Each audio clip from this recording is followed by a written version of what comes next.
I've sent the Bush Kids some essential bushcraft items to get familiar with before we head into the wild. Oh, I've got a pot. I got a jumper. Me and my family go camping every year for my birthday, so I think we're very experienced.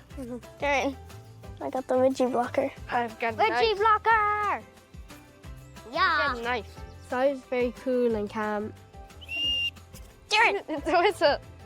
I think Darren's gonna be the one keeping our camp nice and tidy. Darren's always giving out because I'm messy. Oh, there's a dry bag. Ah! Don't hit me! Out in the wild, I would eat anything Tom tells me to eat. Oh, I got a pot. Liam doesn't like being hungry at all.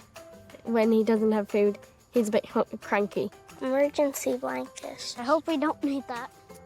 If there's a disaster, I think Mom and me would probably panic, and Si and Liam would just roll over and go back to sleep. Throw in the water shoes because we saw Tom on the video in water, so I might stick them in.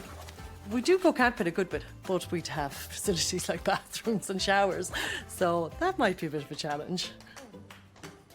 I think we're gonna do really good because we all work as a team.